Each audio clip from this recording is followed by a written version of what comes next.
Evening, everyone. This is Darren again from Fast Track Property. All right, welcome all of you. Tonight is a very exciting night after all the other sessions that we have. Okay, if you can't hear me clearly, for the Zoom friends, please just put in a chat box so I know that everything is all right. If you're on Facebook already, just sound me up whether everything is okay. Right, you can hear everything well. All right, and then this is a session now for you to ask all your questions that you have. All right, to Eleen. So just a quick introduction. I worked with her many years ago. That was actually somewhere at DWG. So we came in contact her together with David, all right, their partners. And I thought today would be a very good time for all of you to be able to participate and to even ask questions to understand a little bit more about how does a valuer evaluate a property, all right? How you can enhance a property to increase that valuation if today you already own a commercial property or industrial property, all right? So, okay, so let me just put you through to Eleen. Thank you for coming. Hey, hi. Nice meeting everybody. All right. So yeah. As it goes along, please just feel free to throw in your questions. Some questions, if I cannot answer immediately, I will answer it later. All right, but rest assured, you'll be answered. And those in Zoom session, just no, hang on. Those in the Zoom session, just chat me up, and then I will know immediately what questions that you have already. All right. So maybe Eleen will just give you a quick introduction of herself. Okay, maybe I introduce myself as well as RHT Valuation. All right. I will share the PowerPoint presentation. Okay, I'm from RHT Valuation. Okay, basically RHT Valuation.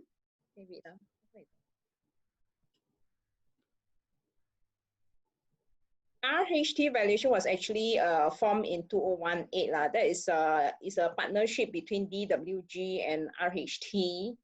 At that point of time, actually, we joined RHT because RHT was known as RHT Chesterton.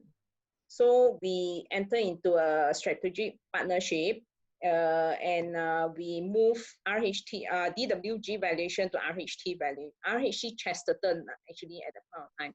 Then because of some issue, we dropped Chesterton and then rebranded it as RHT Valuation. Okay. So the team, actually the whole team is actually from DWG. So we have actually combined more than 80 years of experience. We actually do valuation for REITs, for IPO, for mortgage valuation, hotels, property tax. Recently, we just started takeover fee, which is part of business valuation. That one, I guess some of you may be interested. Okay, we are also in various banks panel, such as UOB, Maybank, OCBC, RHB, Huanan Bank, Indian Bank, Sing Investment, and Bank of Singapore.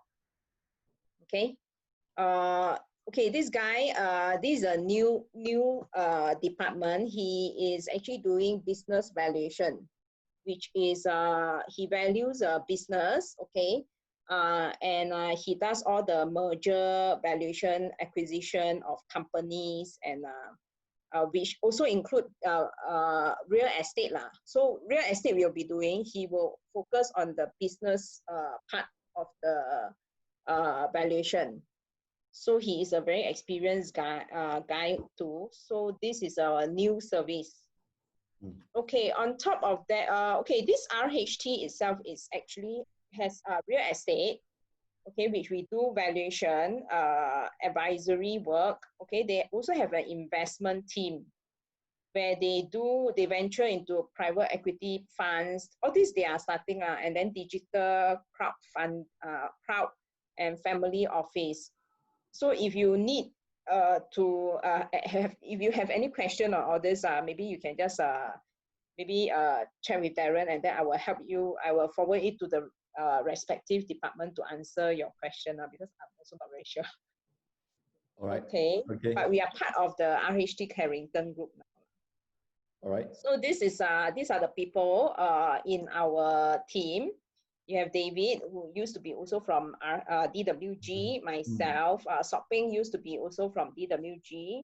Caris, Sharona, and Wei Ming. So the only new addition is Carissa Chu.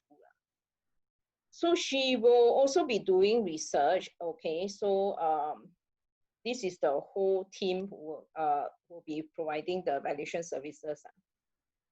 Okay, some of our track record, we did a valuation for 265 South Bridge Road. This is for Yuan Sang.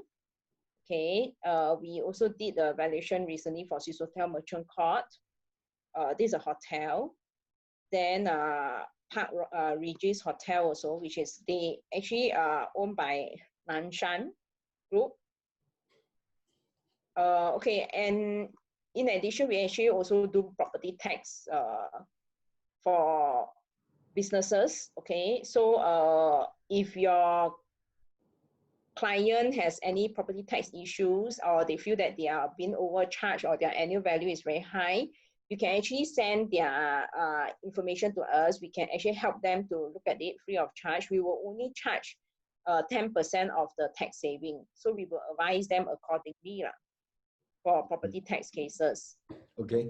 So we also recently did this takeover fee for F&B outlet. Okay, no signboard. They have one outlet that they decided to give up. So they are looking for people to take over. Apparently, they need to price it because they are a listed company, right? So they need to price the value of the premises. So we actually, they engage us to do the valuation of the takeover fee. Okay. Yeah, so then, okay, that's all for the track record. Okay, our office is actually located at Paya Lebar Quarter. This is our address. Ah, it's a new building. Yes, okay. We just shifted there starting of this year. Yep, that's all for the introduction. Okay, good. Right. So thank you very much. So basically, I didn't know you're also doing so many types of valuation, even for businesses. Yeah. Right. Okay. Yeah, So yeah. today we only want to focus on property, predominantly on property. All right. Because the members here in Fast Track Property and also the viewers now in Zoom, they want to know. The first question they have asked actually is, what makes up a value of a property? Okay, yeah. How we derive the valuation, are you saying? Yes. Eleen, do you want to stop sharing your screen first? I'm trying to see how to stop sharing it.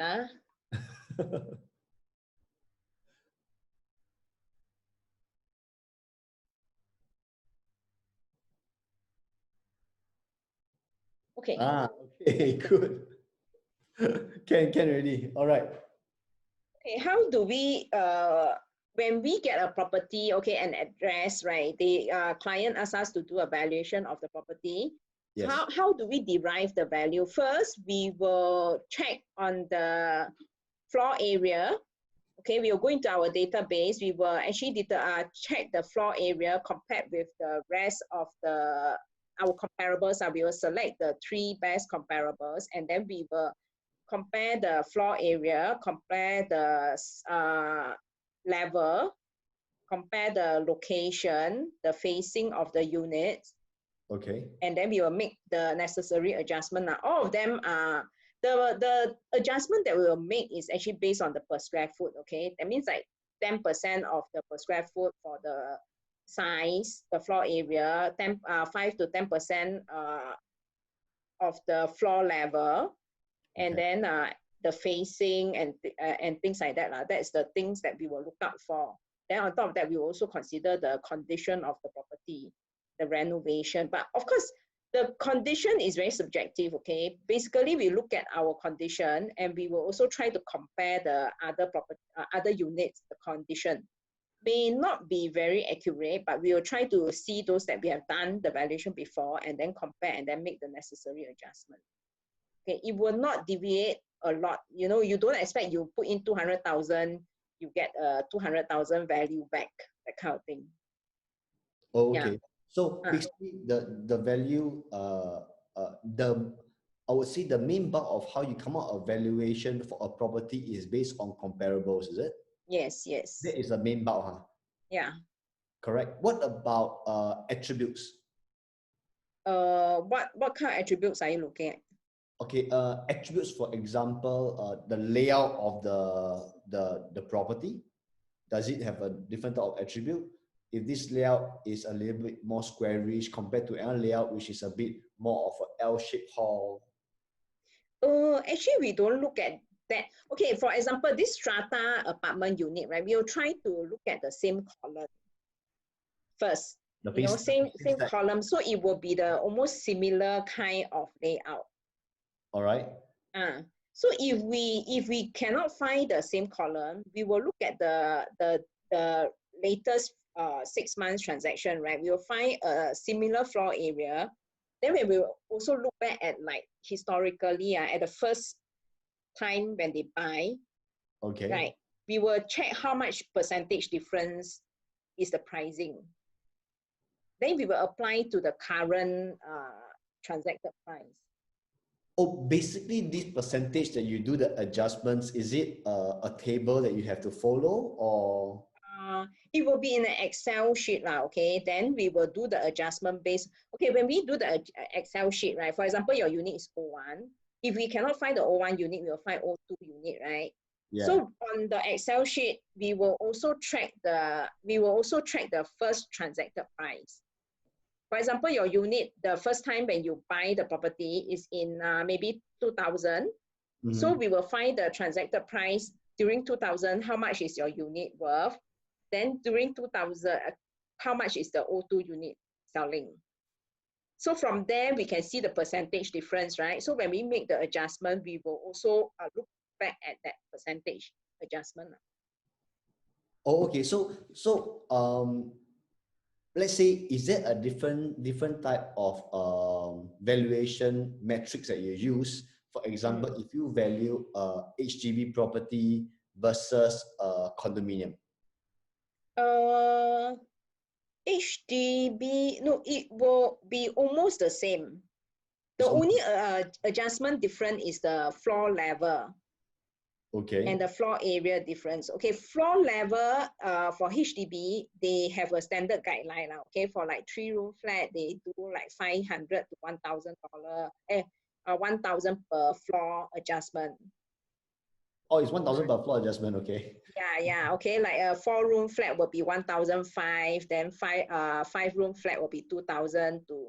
There's a range now, okay. 5-room flat will be 2,000 to 3,000, but also depend on the lump sum, the sum of the how expensive is the property is.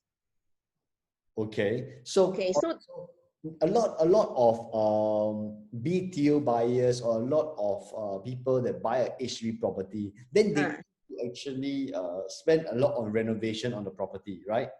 Yes. Okay, so okay, this is a common thing that people do. Number one is they, from 3 bedrooms becomes 2 bedroom because they converted one, they knocked down one room to be part of the hall.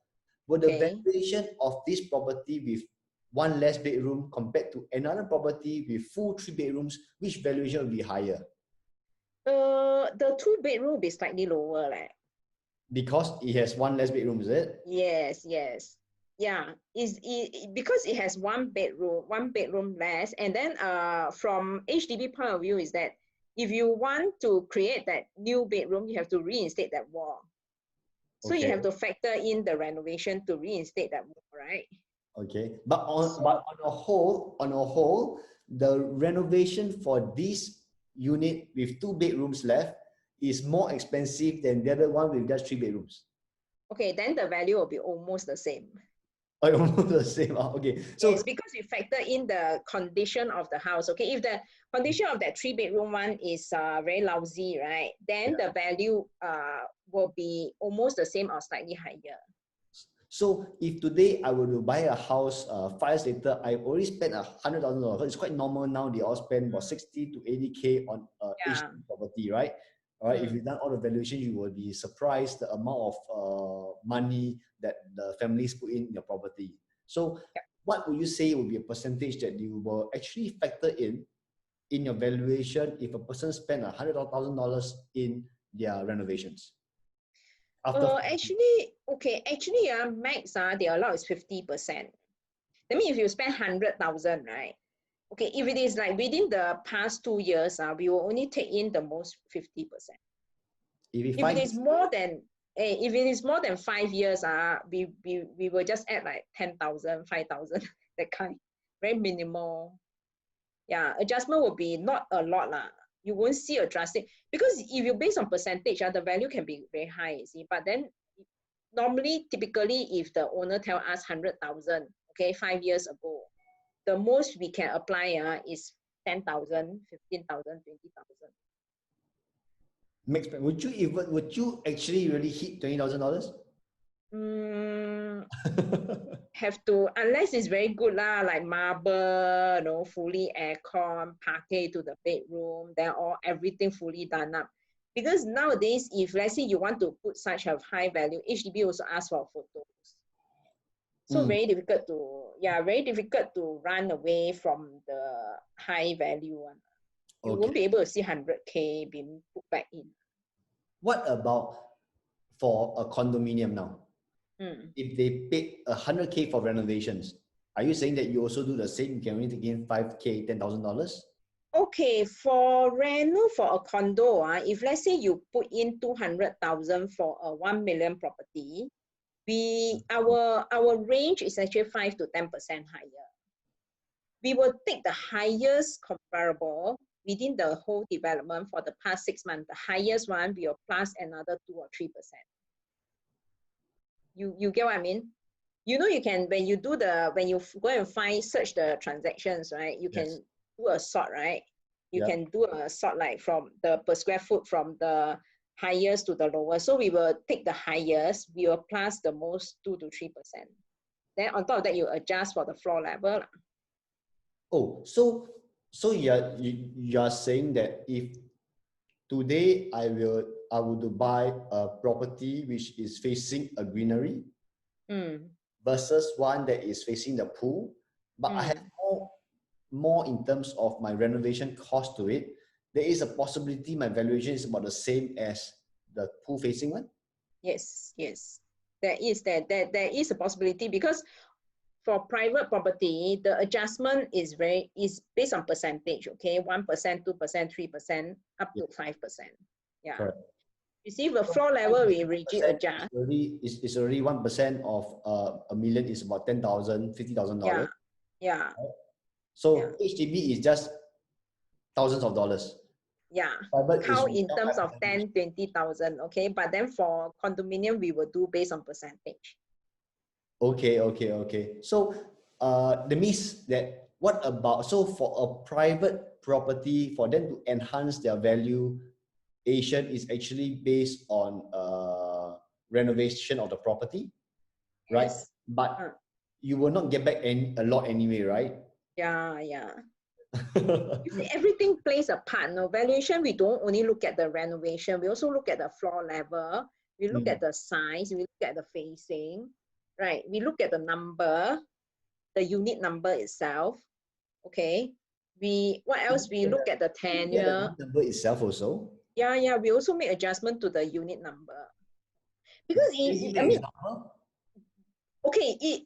all boils down to the very first valuation of the development. Okay, when they launch the property, you also can see the differences, right?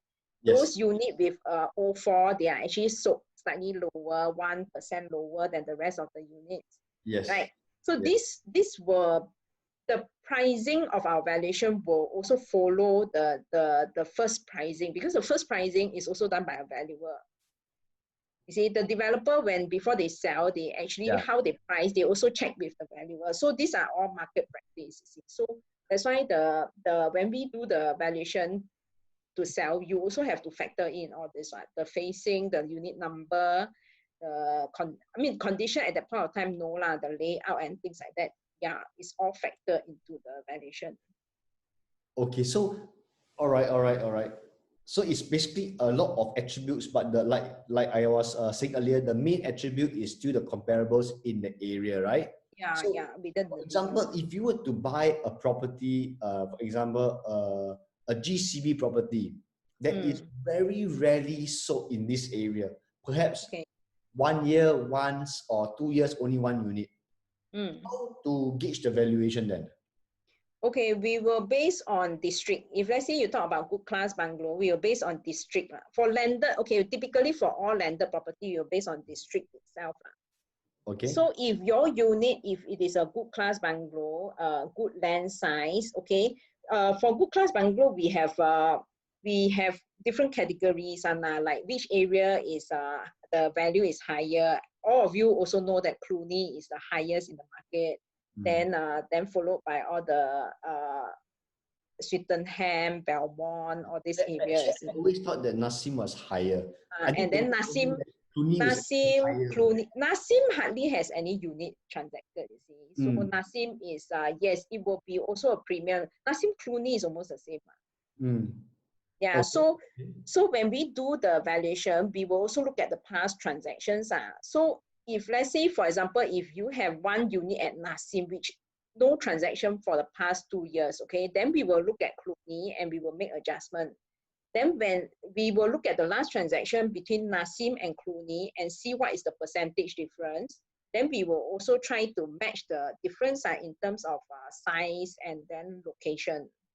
Okay, so what is your advice if let's say you are either you own a landed property or or a condominium, right? How can an individual enhance the property to have a higher valuation?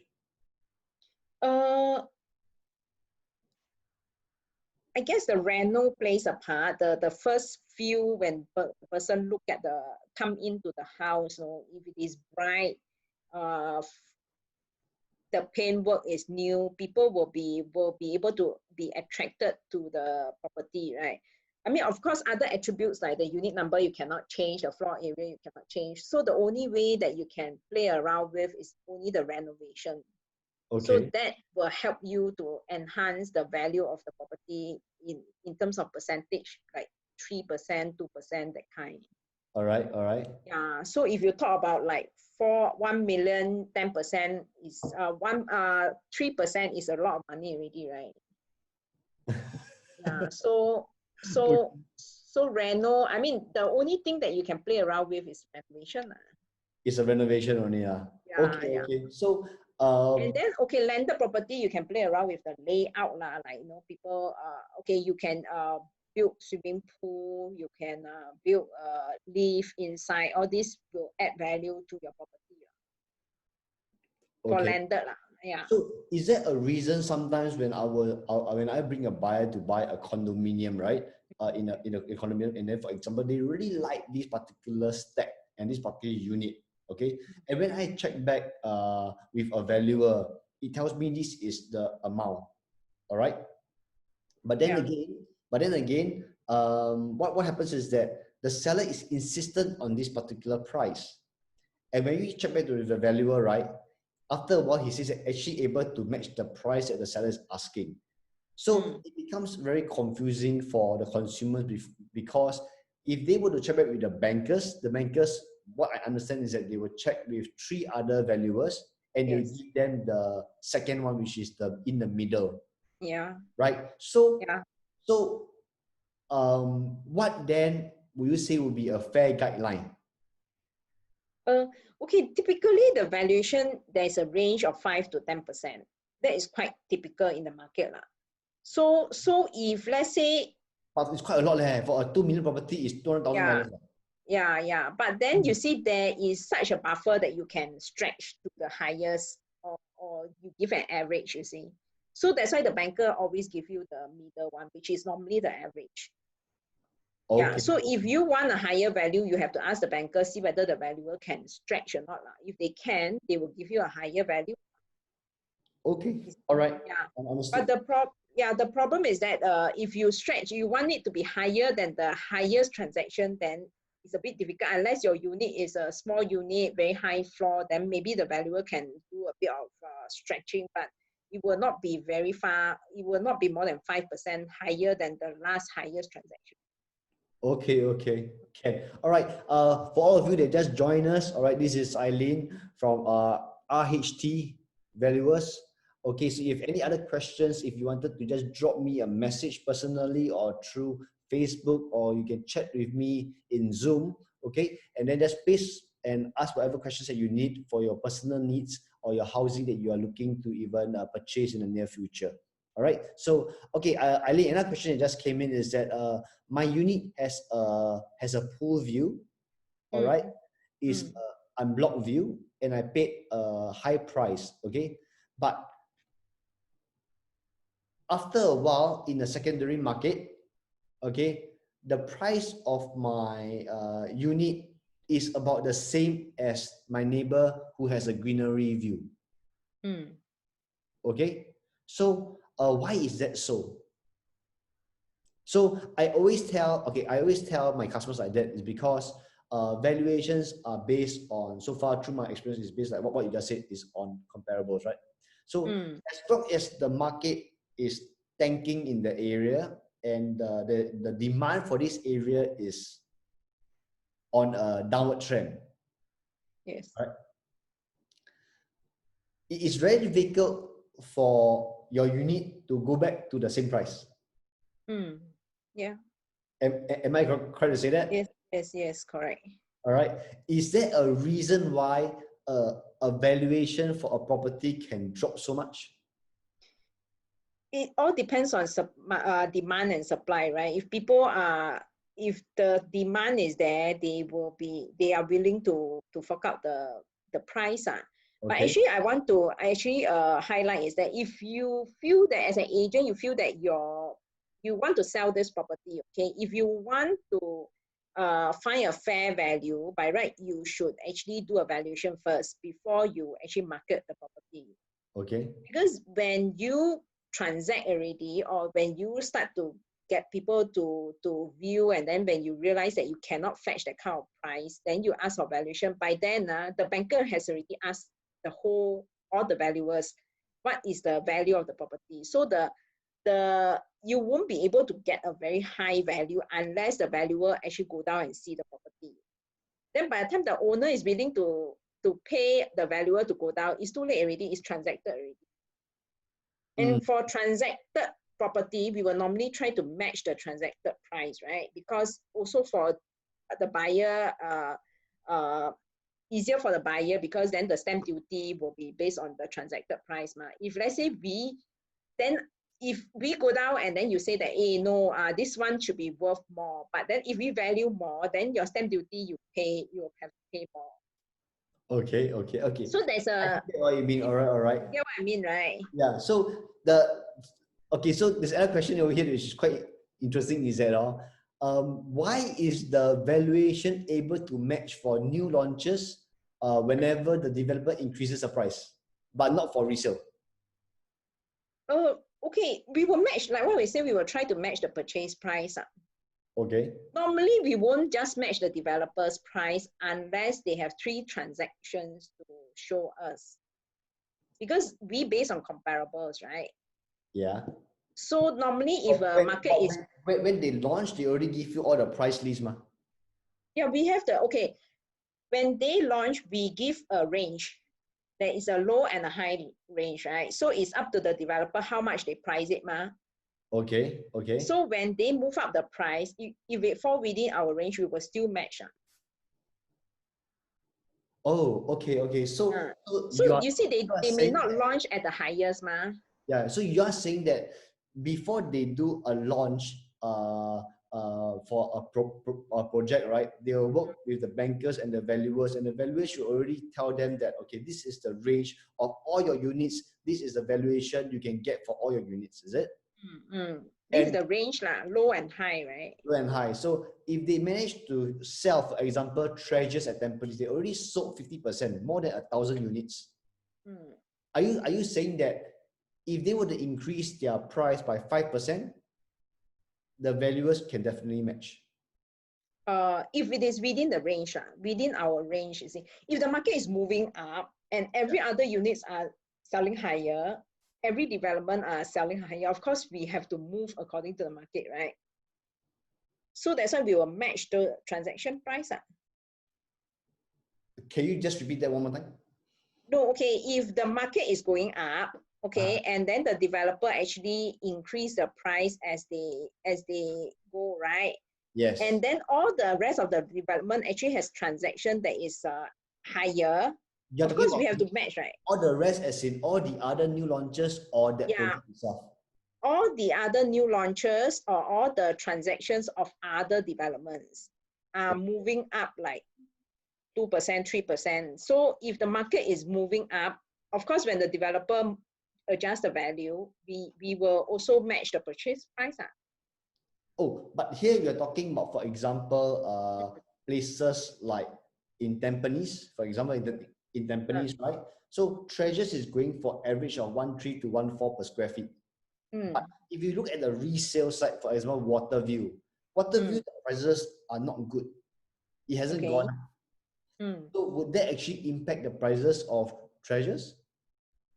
Or you will look at the project first? Because we will look at the project. We will look at the project itself first. Because within the same development, the transaction is the best transactions. Yeah.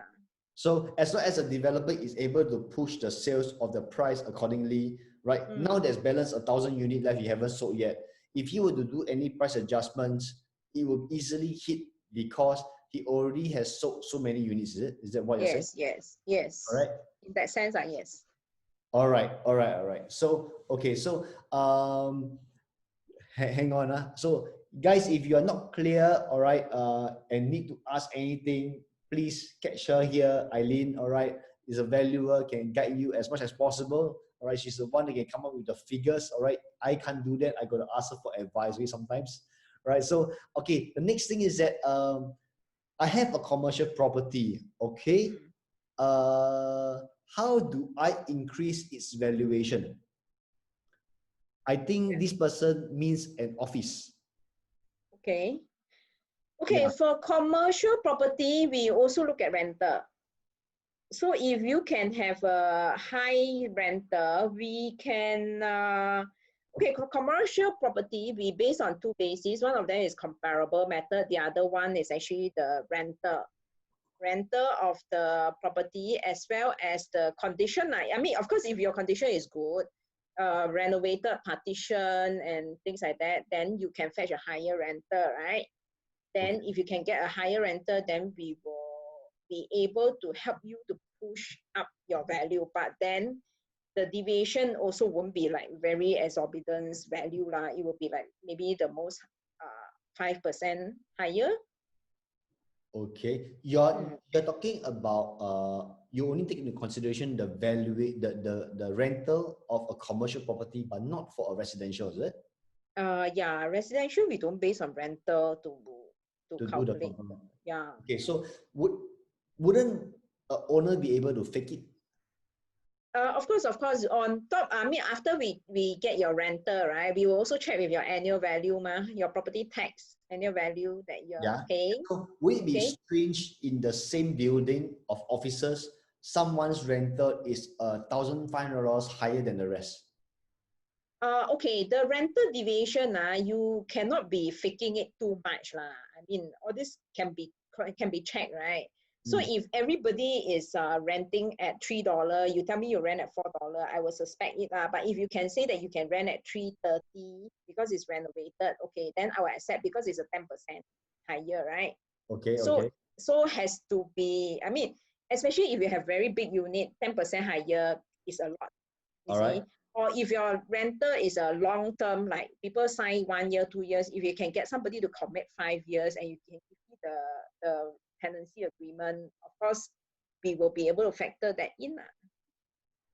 Okay. Hang on. Someone just coming in right now. Okay, welcome. Okay, all right. So, okay, so you are saying that for commercial property, you can look at rental to bring up the price. Then leads to my own personal thinking, right? The next question that I'll be thinking to myself is that today's market, the landlords are hit very badly. If you look at your Facebook, okay, you realize that a lot of agents are renting now and are saying that tenant don't pay, man. Okay. Also must pay for maintenance, okay? And this is a real issue that everyone is facing right now. Is this an exceptional case whereby you wouldn't look at it, or would you say that right now, properties for the commercial side, valuations would have actually dropped by a fair bit, even though there's no transactions yet?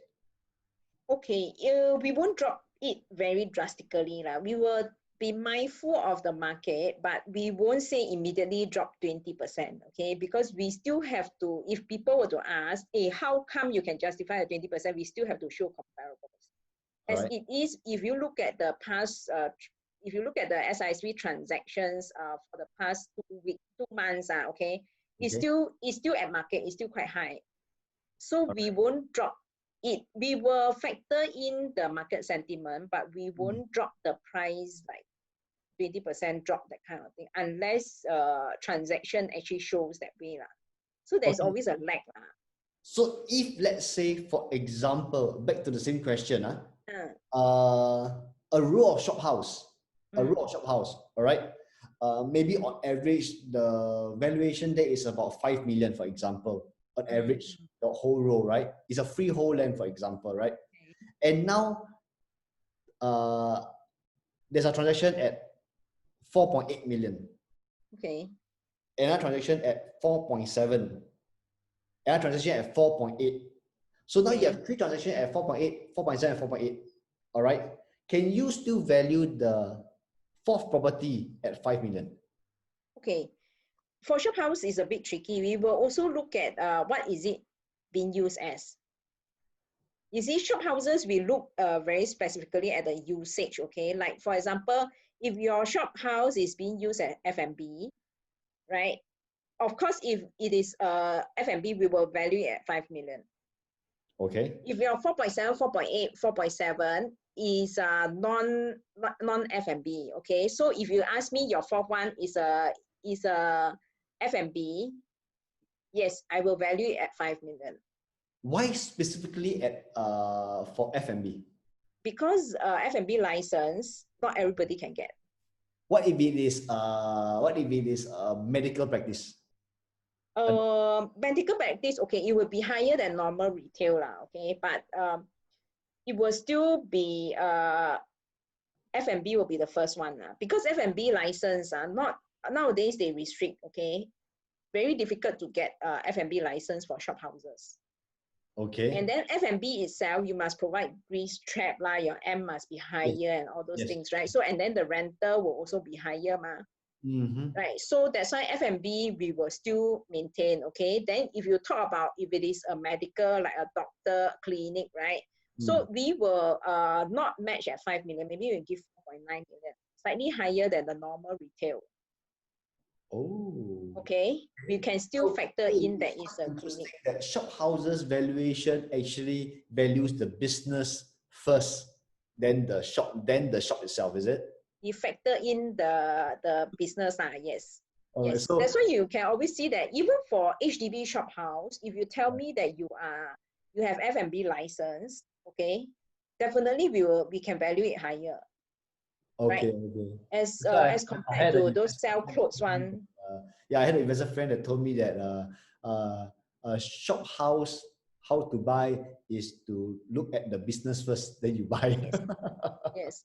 Yes, that time we did a valuation at Thomson, Upper Thomson, right? The 900 series, the sell roti prata just outside the Springleaf MRT. Yes. Okay, the F&B ones, there was a case where the shop unit used to be F&B. Then I think he converted it to a pet shop. The value immediately we drop it. Because we know that that side, you cannot get back the F&B license. Once you give up, other people get, you won't be able to get it already. And especially the F&B license, they restrict it now, you see, for shop houses. Oh, it means the agent, maybe they never do change of use. They just leave the F&B over there. They just let it use as a pet shop first. No. For all shop houses, if there's a change of use, you have to inform URA, and you can actually track all the change of use using the master plan zoning. Oh, is it? Permitted usage is shown. Oh, yes. What I meant when I explained, is it is because I just rented out a unit for a customer of mine at Moma Susuta Road, right? So Moma Susuta Road, the area, there's this shop that was used as a normal retail business, right? But the landlord agents said that they have never released their F&B approval. So when my customer wanted to do F&B, right, they will get ready. Oh, you must apply first, which is quite unlikely lah. Muhammad Sultan area, quite difficult to get the F&B license. Yeah, it used to be a lighting shop. It's quite strange. Yeah, I was saying, are you sure? They say, don't worry, it's already approved many years ago. It's just that they were just selling lights, but they never change of use. Not like unless, I mean, for all these kind of cases, if they tell me that they have F&B usage, we will ask for proof lah. Okay. All this, because you know F&B is not easy to get, you see, so have to be very sure that URA is willing to grant you the F&B temporary permit only lah, not the permanent change of use, right? Yeah. Okay. Well, Benny, I acknowledge your question. Later, I will come to it. All right. Next thing I'd like to check is that what about industrial property? Okay. Okay. So recently there has been some concerns in my group. I received messages and you're asking me, Darren, I want to buy industrial property and I'm looking for rental use at 6% returns per annum. Okay. So for a B1 or B2 factories, right? A lot of them has now, the new ones are all 30 years. The older ones are 60 years left. Right? Can you share a little bit about how can anyone increase the valuation of the industrial property? Wow. Industrial property is quite standard. For 30 years, there is always an average this kind of pricing. Physically improving the value, I think is quite difficult. But then let's say if you are telling me that you have not buy and decided to look for one, then I guess I can tell you what to look up for. Okay, that'd be nice. Is that better? Because to enhance the value of industrial property is quite impossible. It's quite impossible. Maybe the loading bigger. This building, the loading bigger.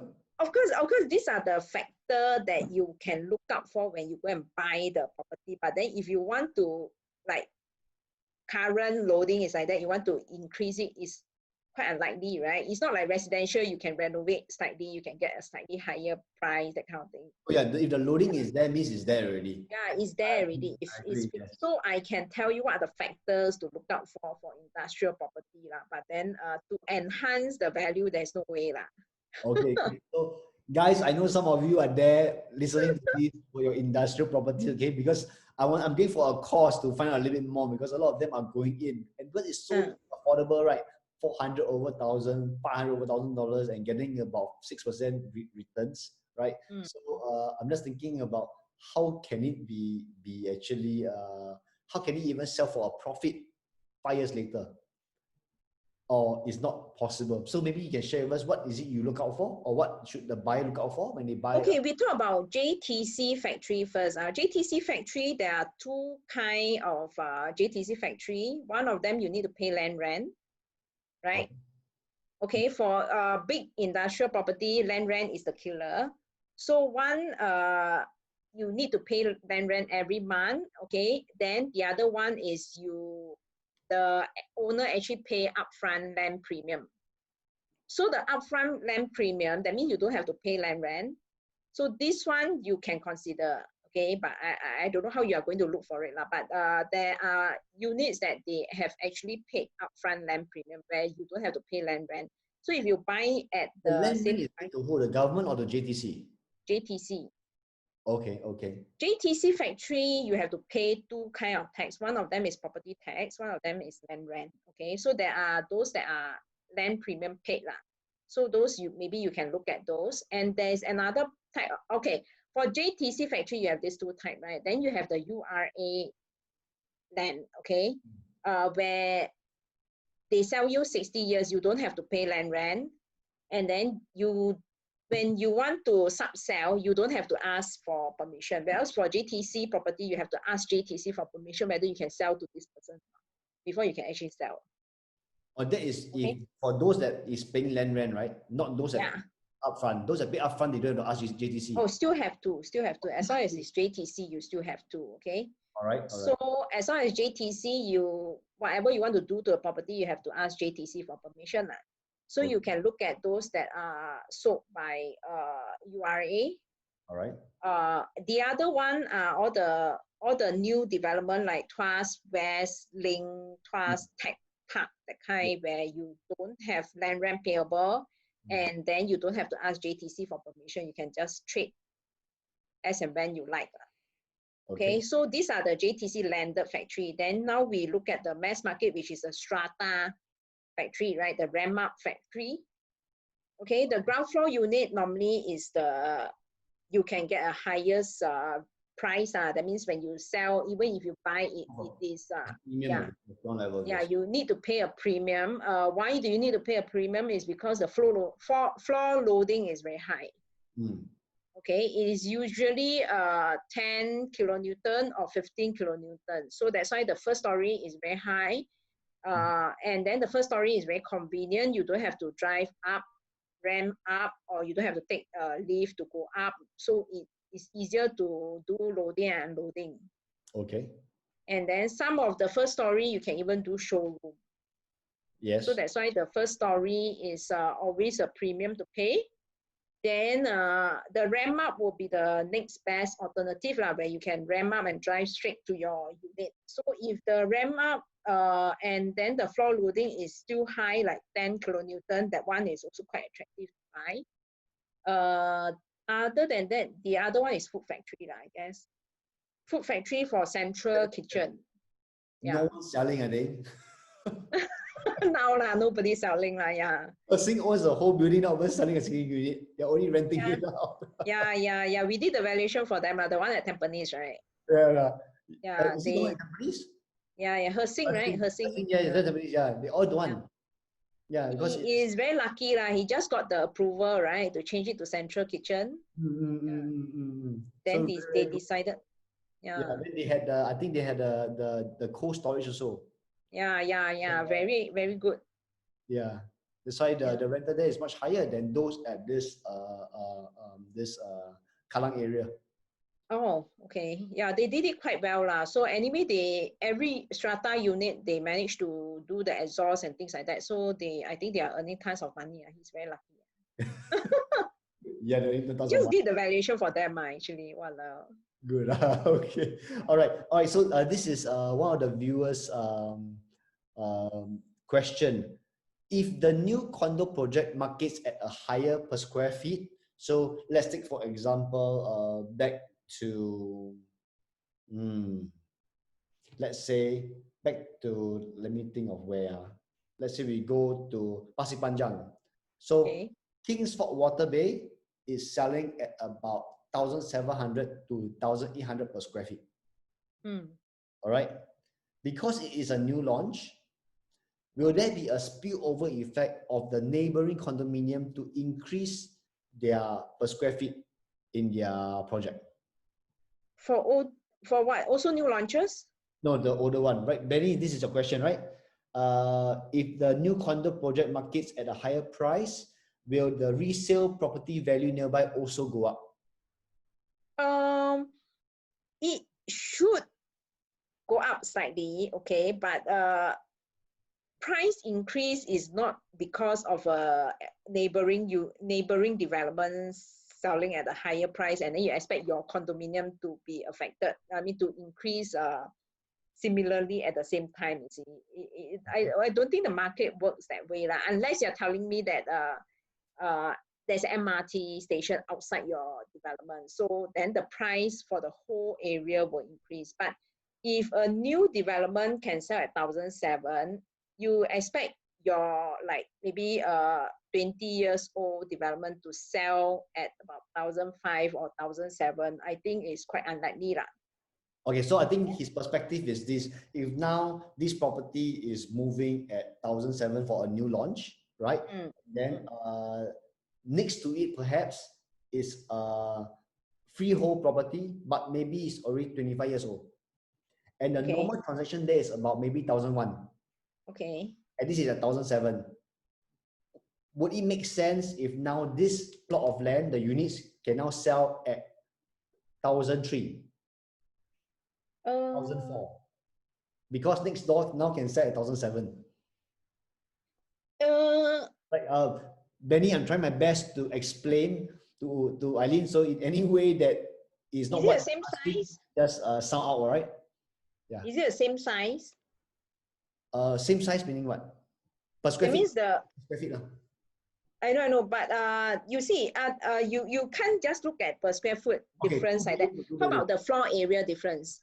2 bedroom to 2 bedrooms. So maybe the older 2 bedrooms are maybe at about 1,000, 1,100 perhaps, and the newer 2 bedrooms are maybe at about 700 per square feet.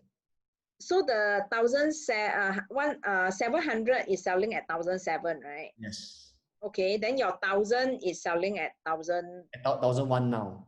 1,001 now. Yeah, but because now I own the 1,001 then wow, now my neighbor is selling at 1,007 as a new launch, right? By Oxley some more.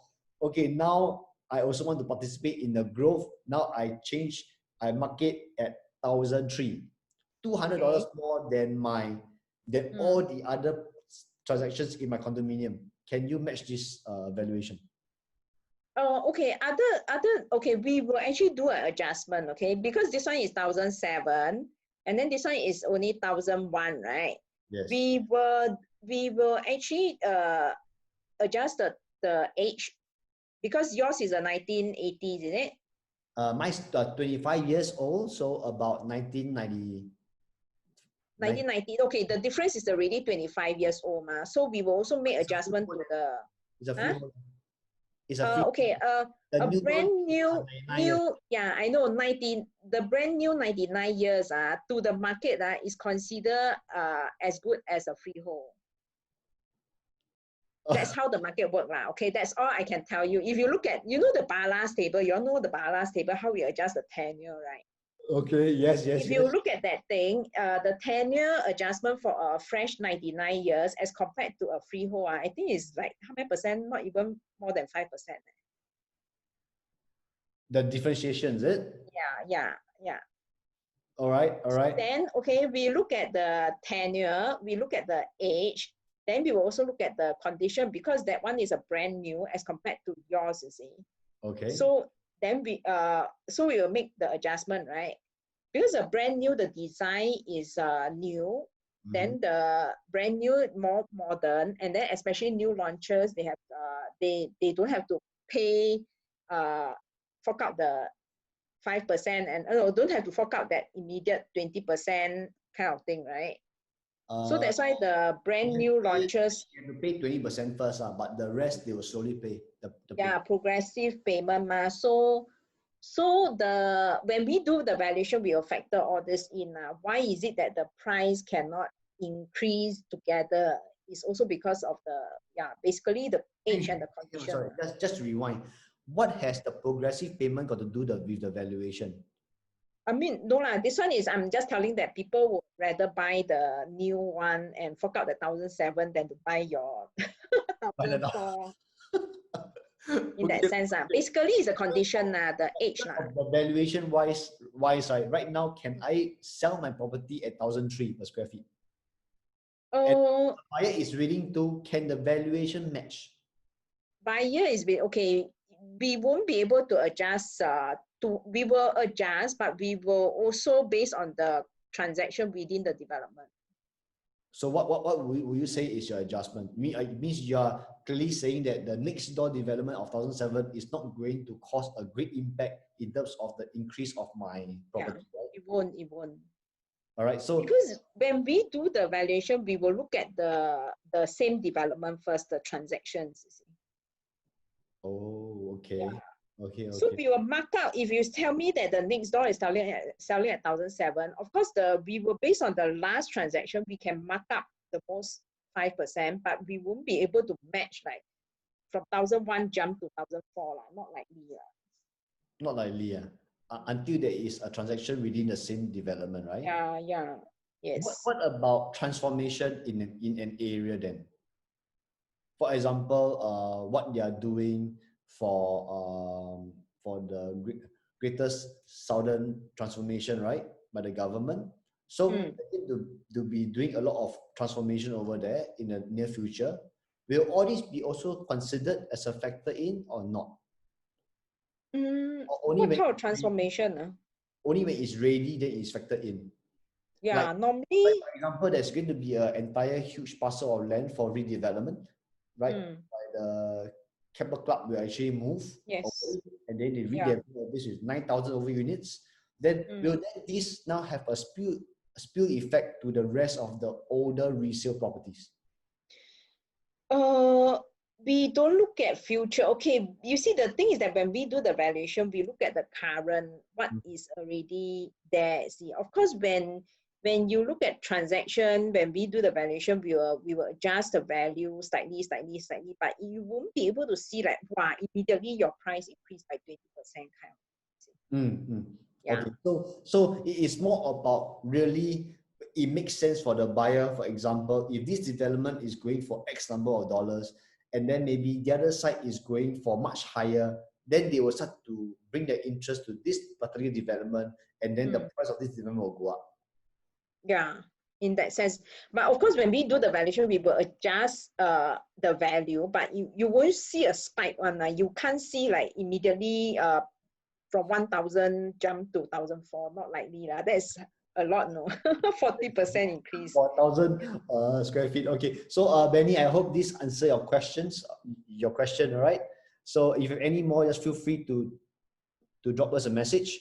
Okay, the next thing is that, this is covered already. All right, so I think this is self-explanatory. There's a question over here. Just let me know whether if I replied wrongly. What attributes of a property increases its valuation? All right, so I can explain to my buyers why my property is worth more. So I think this is back to what we've been discussing for the past 45 minutes or an hour already. It's about the attributes. For example, what is your view, right? The view, and then the renovation for a property. It's not going to be a large amount, all right? What Eleen says, estimated for a HDB is a couple of $1,000 up to $15,000-$20,000, and for your condominium, it is by a percentage, right, from 3 to 5% deviation of how much it will actually be worth.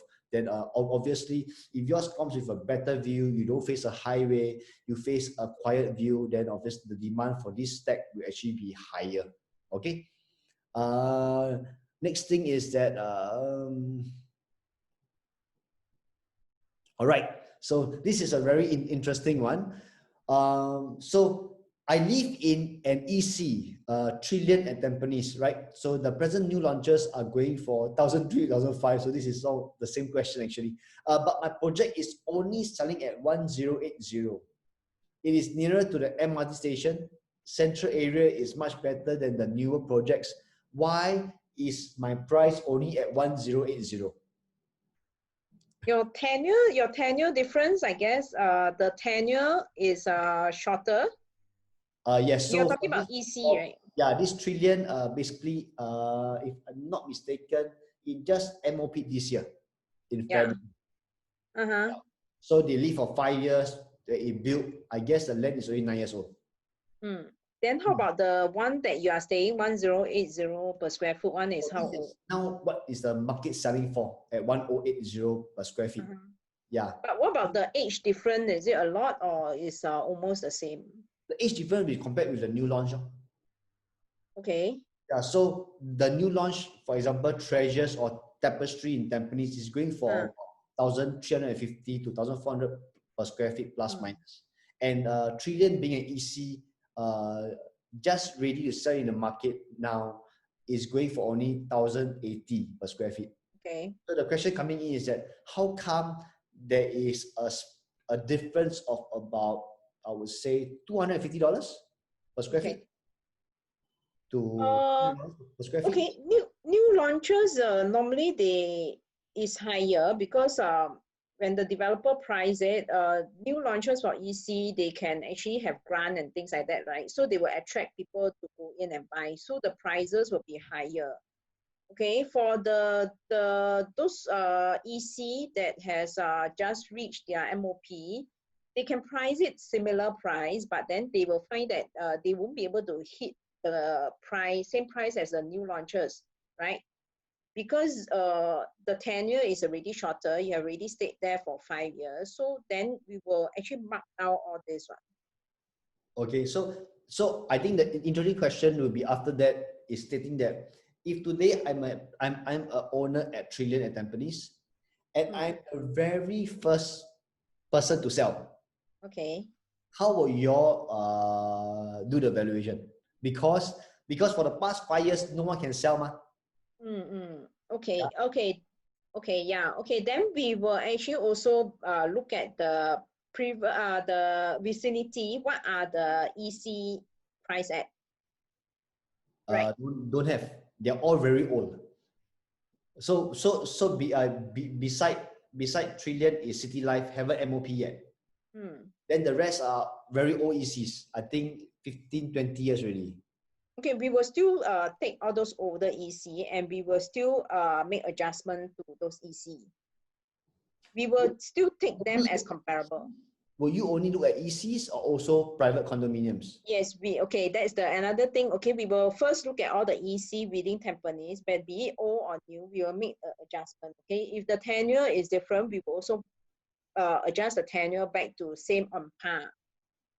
Okay, that is the first set of comparables that we will use. Then the second set of comparables we will use is the new condominium. The same kind of age one, that means the 5 years condo, and then we will mark down the restriction because they cannot sell, EC cannot sell to foreigner, right? Whereas condo is market. Yes. Yeah, you can sell to everybody. So we will also look at the launch. You see your EC launch and the condo launch time, there will be price different, right? Yes. So we will do that kind of adjustment based on the restrictions. Okay. So okay. You're saying, if I'm hearing you correctly, the first step you will do is to immediately, because this is an EC, you will take all the ECs in the area as a comparable first. Yes. Then you bring in the condominiums as a comparable. That is the reason.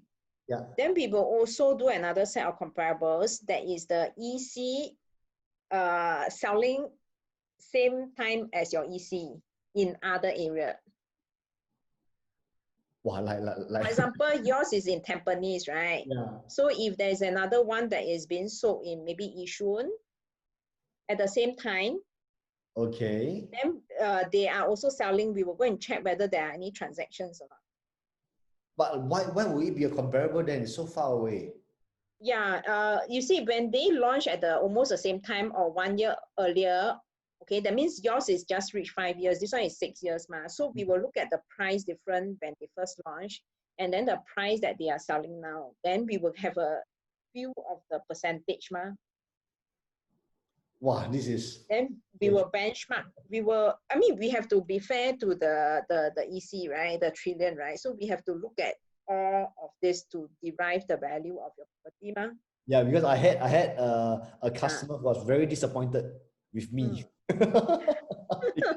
I told them cannot sell at this price. They want to sell at about 1,250, which is $150 more for 1,000 over square feet unit.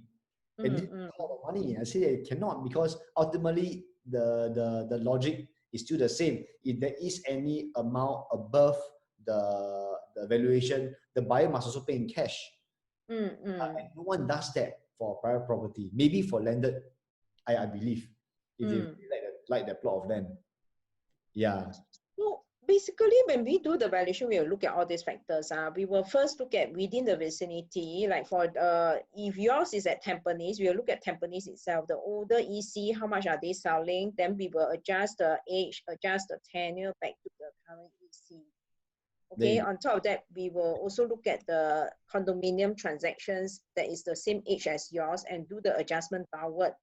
So by then, the value is already there. You can derive the value. If the owner still not convinced, then we will open up and look at other area like Pasir Ris, Bedok, that kind of, whether there's any EC, in the east side, the district, 15, the district itself, what are the EC selling? I mean, we're trying to find at the same time period one, so that you can feel the pricing, you see.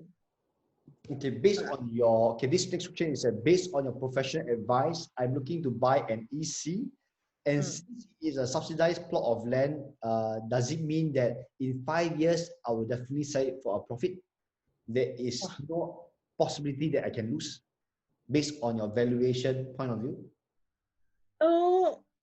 Not necessary, it depends on the market at that point of time. Hard to tell you whether you will lose money or not, because market is 5 years down the road, nobody will know what happened, right? So I really can't, even experience also won't be able to advise you whether you will make money or not.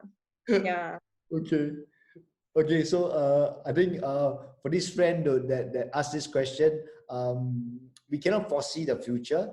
I think if you buy an EC, there are a few things you could think about. If you're eligible, of course, is that if you're looking to grow your portfolio, right? Do you want to sacrifice these 4 years of building time, and also another 5 years you have to stay there and you cannot do anything for 9 years? It's about the same as a BTO already. All right, whether this makes sense for your particular family situation at this point in time, right? But is there any examples I can think of whereby ECs lost money? Not that I know of, but there is a possibility though that they actually sell negative sale, right? Because in the next 5 years, they've always been using their CPF to finance their property. So in terms of the quantum, they could have sold in a way to make money, but in the overall view, in your particular case, you would have taken zero cashback. All right. In fact, you might have come out money from your bank account to pay your agent for his fees, because you do not get any cashback from your property. Okay, so I hope I answered that question, right? Okay, so I think I've covered that already. Next thing is that, oh yes, when I bought my property in the past, I paid X amount of dollars, but the neighbors sold much lower than what I purchased. All right, so I think what this person is trying to say is that they paid maybe 1 million, but over the years, neighbors had to sell because of whatever situation, right?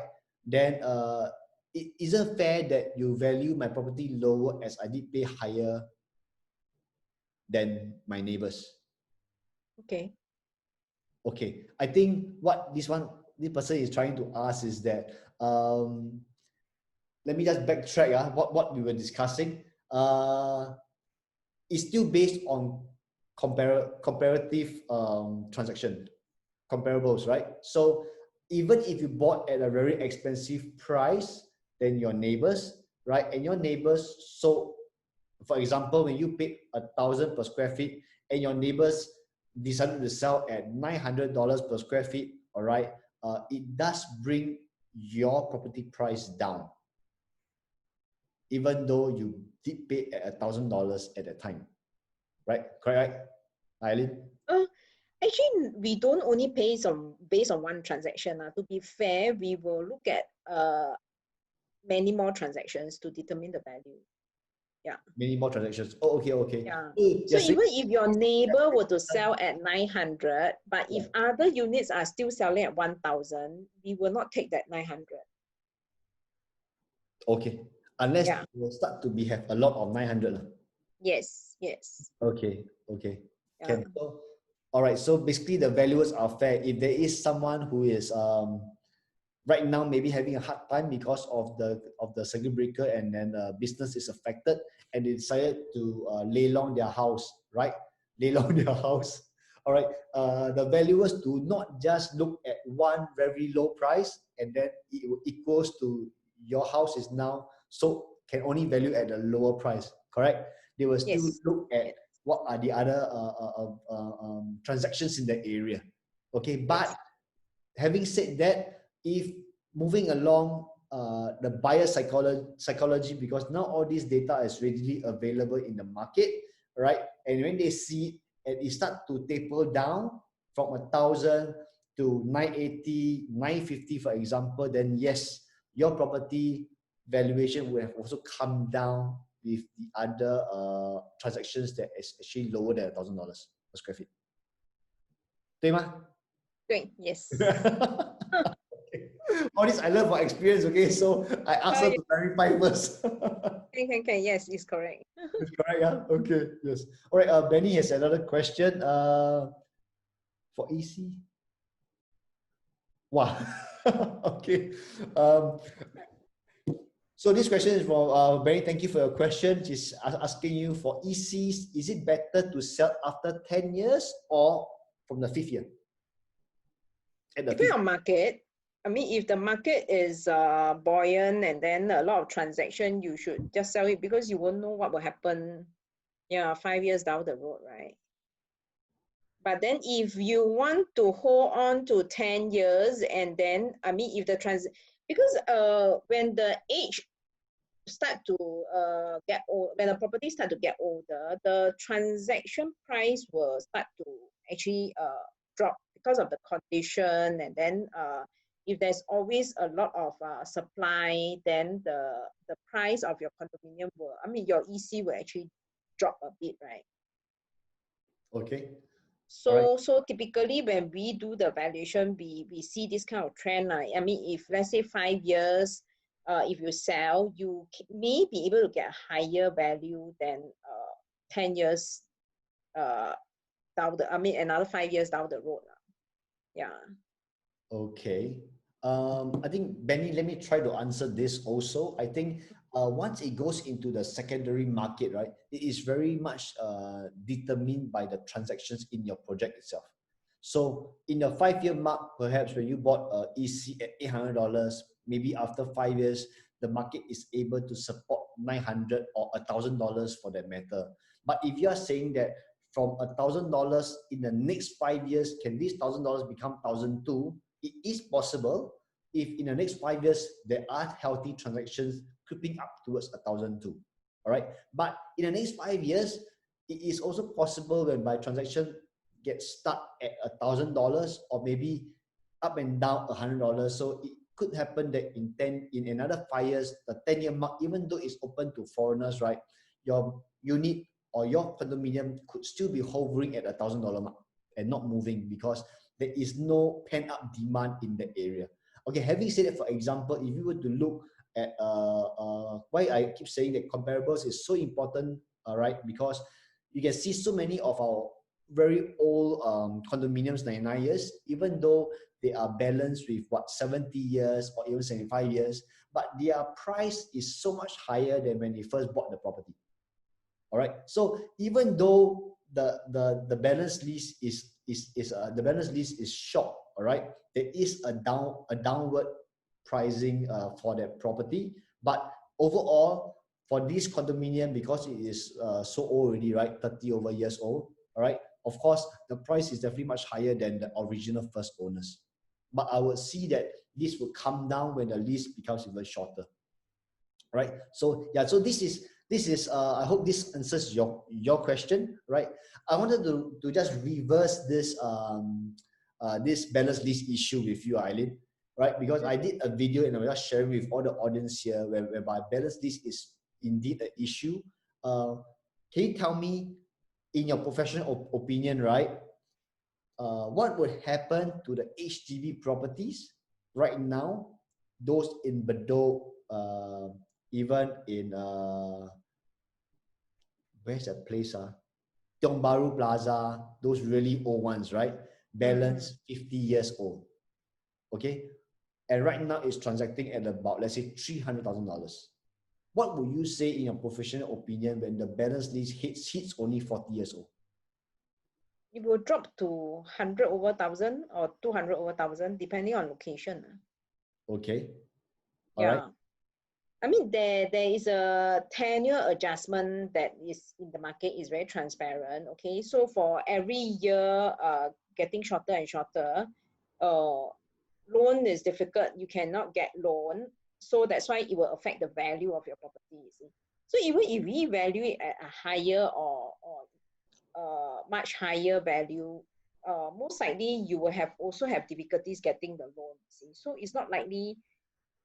We will have to also compare with the vicinity. What are the transactions for longer tenure property? See? So that's why we are not able to actually price it very much higher or even close to those that are with longer tenure. Okay.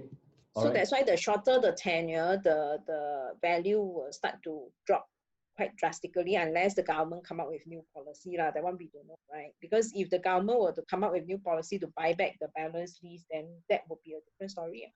Oh, actually, they have that policy for the lease buyback scheme already. Buyback scheme, yeah. Typically for lease buyback scheme, HDB is more generous when it comes to valuation, right? So, but then that is only applicable to you selling it back to HDB, because they are willing to take that kind of value. Yeah. But for the mass market, if you cannot get loan, very difficult to price it higher. Yeah. Okay. Yeah. So for balance lease, so for lease buyback scheme, all right. For you folks out there who are kind of really stuck, you need the cash flow for your golden years, right? And then there's nowhere for you to downgrade or move. I think a lease buyback scheme makes sense for you, all right. But do note that once you do that, you do have no more property in your hands, all right. It belongs to HDB already.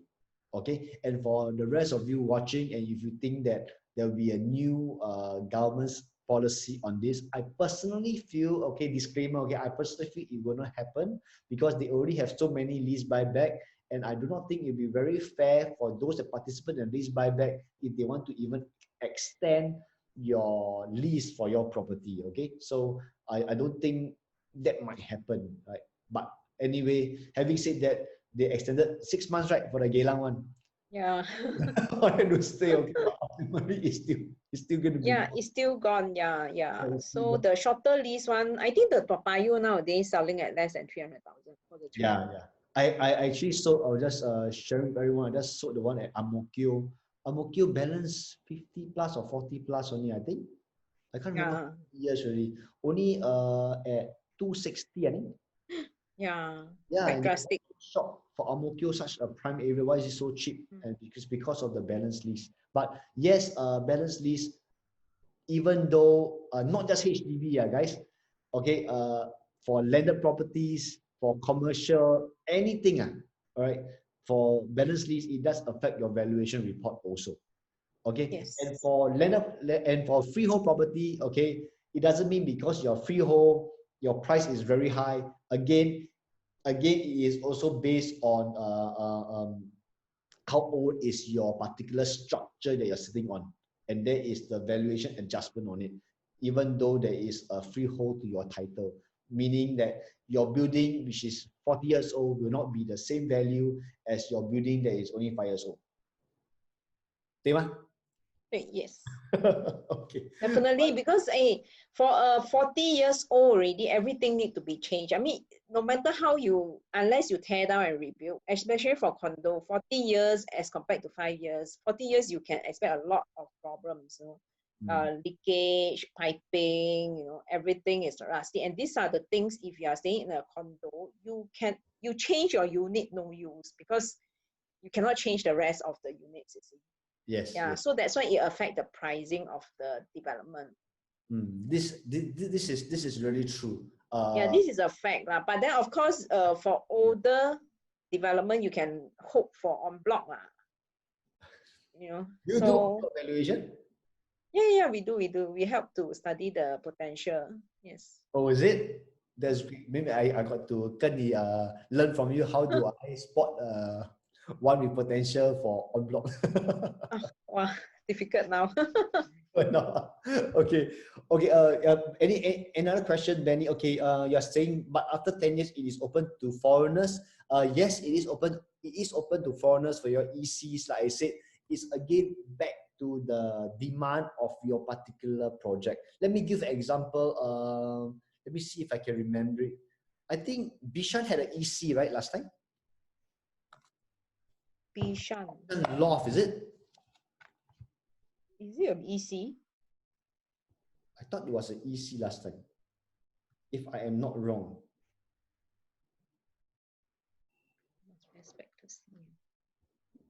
Can you remember?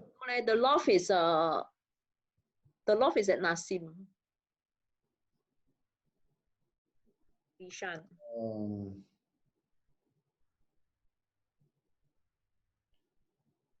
Well, I cannot remember. Bishan EC is Bishan Loft, yeah. Bishan Loft, right? Okay, Mm. so an example will be Bishan Loft, because if I'm not wrong, let me just look at my data here. Hang on. Bishan Loft.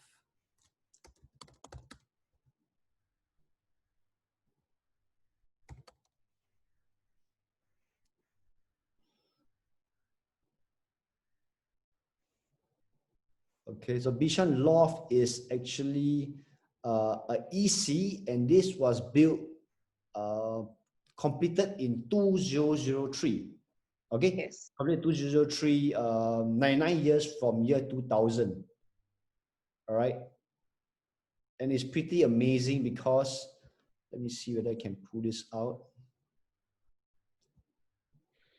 They bought it at $400 per square foot.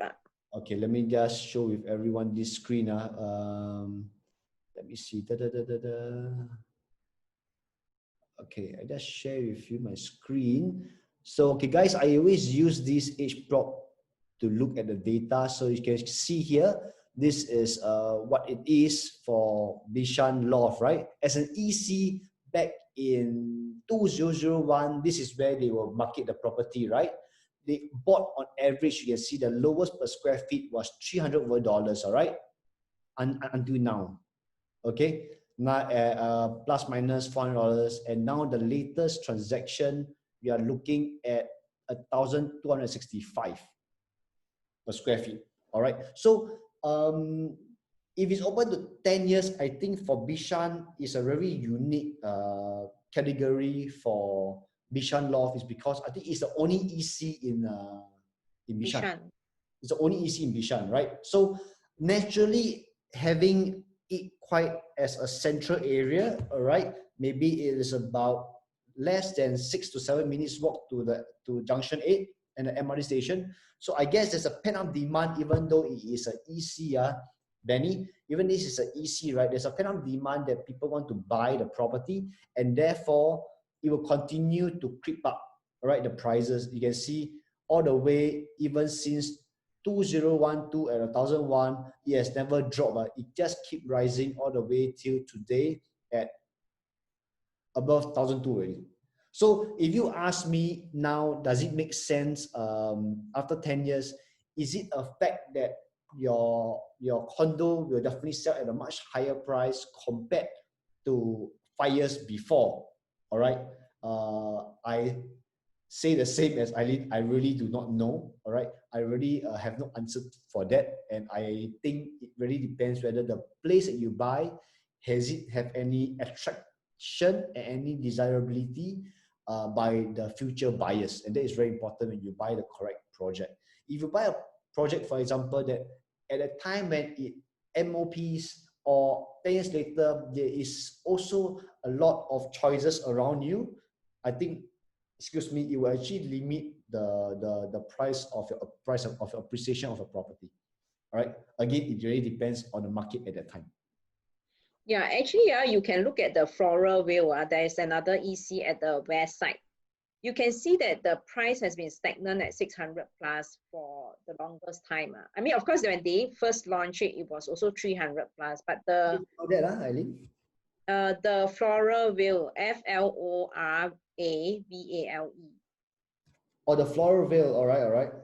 You can see that the price appreciation is not as great as the Bishan Loft. Okay. So location actually is very, very important. All right. Also, you see the floral veil normally is, the price is the same for how many years? I think it has been 600 plus for almost 10 years, right? Oh, is it? Oh, yeah. The appreciation is not as fast. Yeah, 2010 is still at 500 plus. Now it managed to creep up to 600 plus, and that's about it. Well, that's 10 years. Yep. Yeah, and it completed in year 2000. Okay. So if you look at now, it's still at 600 over per square foot. And it seems like it's stagnant to me. Yeah. Okay, so the Floral Vale this is the one near Westwood Avenue. Near Gigpo, there'll be a new line there, Gigpo. Maybe it might help the price over there. Yeah. So, I mean, next time. I think we are giving you some examples of what your property price could likely be next time. All right, Bishan, I think is an outlier, I would say. You cannot say that that is the generic one. But I think in a nutshell, when you buy a property, it's so important to know what would be the future prospect of the property, because a valuer or I cannot give you what it's going to be like next time, because a valuer goes down, they are guided by these principles to put inside the spreadsheet, and the metrics will come out with a valuation. And yes, they have some flexibility to adjust, but as you know, all this comes from the transactions of the property within the project. Okay, so if you were to choose the wrong project, then what happens is that you end up having your money stuck for the longer time. All right, so look and study around, look through my 5 pillars of how to buy the correct investment property and do not get your money stuck. All right, so we are coming to 9:30, guys. Any more last minute questions that you have? All right, so I can close up and let Eleen go back to her family. Okay.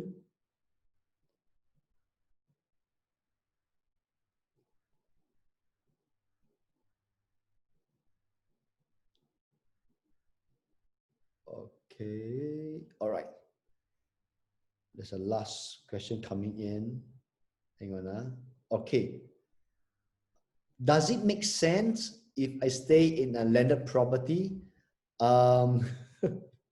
If I stay in a landed property and it is maybe it is old and I rebuild and I sell, how do I know what is the valuation of that property at the time?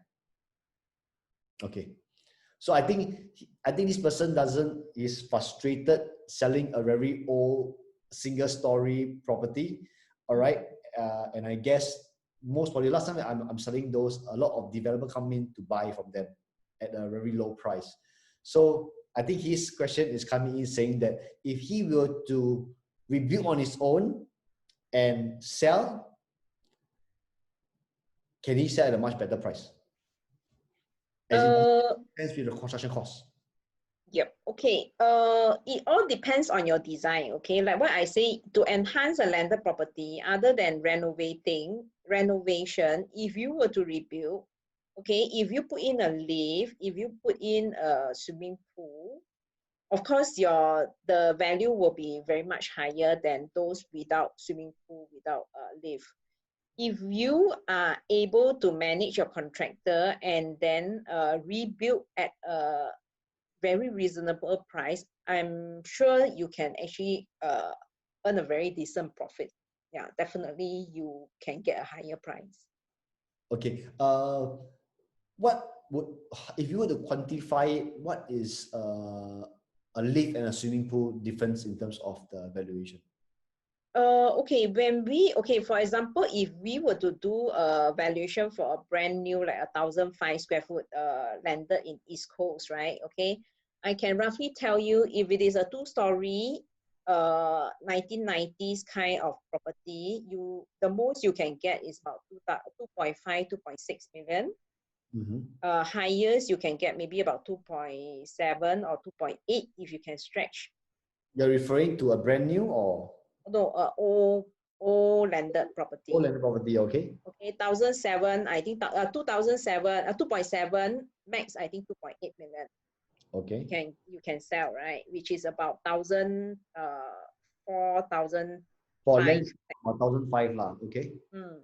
All right. Okay, so if you can rebuild with to a 2.5 or 3-story without lift, without escalator, maybe you can sell without lift, without a swimming pool, maybe you can sell at about 3.3.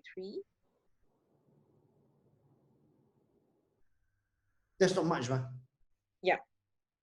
Because that one, if you quantify it, you rebuild this kind, the most is 600K.